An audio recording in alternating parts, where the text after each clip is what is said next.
السلام عليكم. اليوم غنديرو حرشه معمره لذيذه بزاف. كنحتاجو زلافه ديال سميده رقيقه، زلافه ديال سميده غليظه،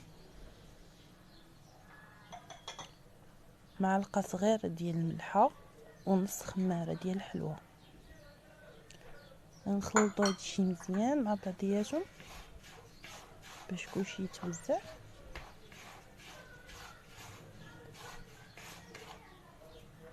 صافي غادي نزيد معلقه تاع الزيت ومعلقه تاع الزبده ضيبه، بطبيعه الحال يكونوا كبار.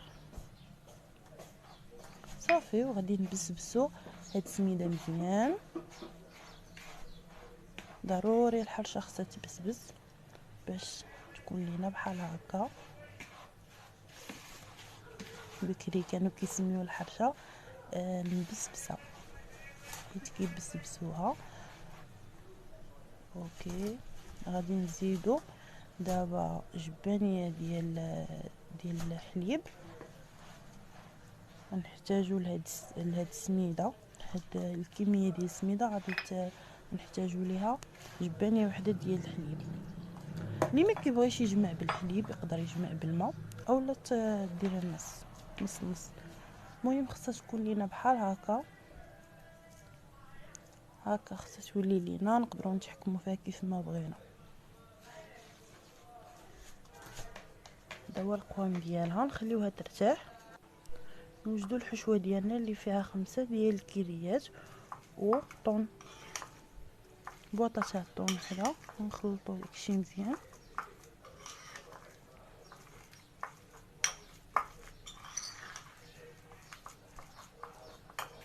نزيدوا عليها معلقه كبيره تاع الزعتر. هي الحرشه هذه بالمناسبات كتجي زوينه بزاف بزاف بزاف. غادي نخلطوهم مع بعضياتهم. غنزيدوا معلقه تاع الزيت صغيره ديال العود، نزيد زيتون، ملحه بزار شويه شويه. منساوش ان الفرماج راه مالح، والزيتون اللي غنزيدو عليه حتى هو كيكون شويه مالح. مفيهاش منديروش ملحه بزاف. بالنسبه للزيتون راه اختياري، اللي بغا يدير الزيتون كحال يديرو، اللي ما بغاش ما يديروش. انا كنفضلو كيجي زوين بزاف. صافي كنخلطوا العناصر مع بعضياتها. هنا تقدري انك تزيدي ليا زير، تزيدي اي منسمات اللي كيعجبوك، كتجي الحاجه بنينه بزاف. الا هنا بغيتي تقدري انك تزيدي الكوزه، بالنسبه لي انا ما بغيتهاش، مي الا بغيتي تقدروا تزيدوا شويه تاع الكوزه، يعني راس معلقه صغيره. صافي هنا وجدات عندنا حشوه. غنحتاجو ساكل بلاستيكه في شي بلاصه، شي بصيل ولا سميتو.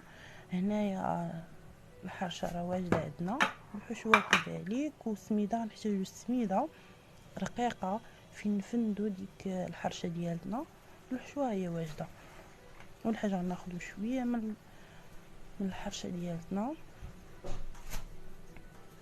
الكميه اللي غنبغيو حنا.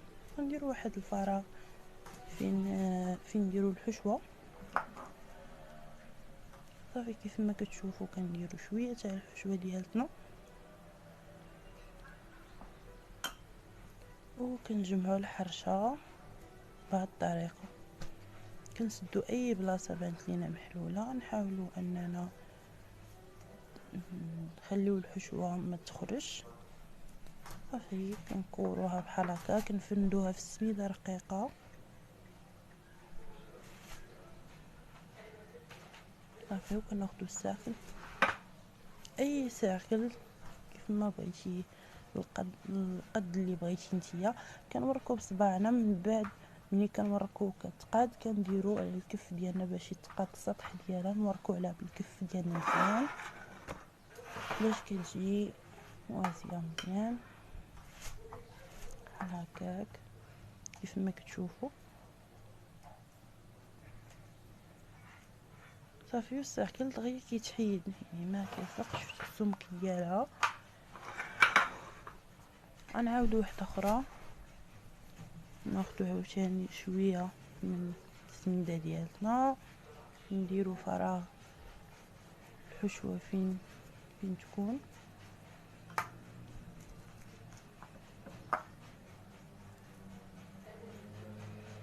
صافي.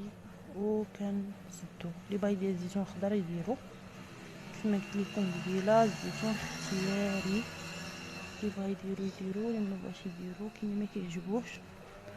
صافي كنكوروها كيف ما قلت لكم، وكنعاودو نفندوها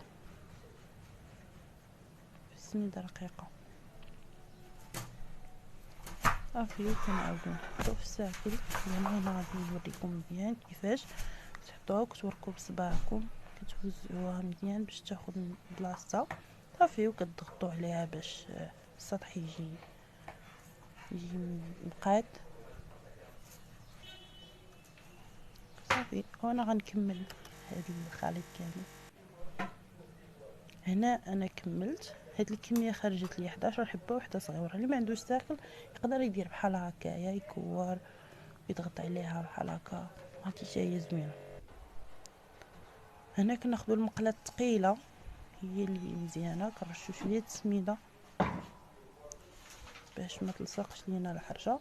هي ما تلصقش اصلا في ندينها، ولكن من الاحسن كتزيد حمايه باش شويه السميده. صافي كنحطوهم باش يطيبوا، كنديروهم بعافيه مهيله من الاحسن. هنا كتشوفوا بان بسهوله انك تقدر تهزي السميد الحرشه ديالك تقدري تهزيها بسهوله. هنا غادي نبقاو نقلبوه على ما تحمر لينا مزيان كيف ما بغينا. المقله الثقيله كتنفع في هادشي ديال الحرشه البطبوط، يعني كيطيبوا على خاطرهم مسمن.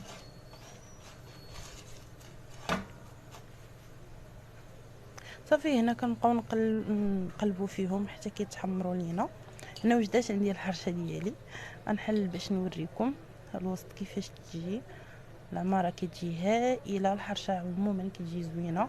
شوفوا العماره كيفاش كتجي مقاده وزوينه وبنينه بالصحه والعافيه. كنتمنى انكم تجربوها وتعجبكم ان شاء الله. ان شاء الله غنشارك معكم كاع الوصفات اللي كنعرف. شوفوا كيفاش كتجي. وهذه شهيوه من شهيوات رمضان اللي ساهلين تحضروهم في الفطور بصحه وراحه.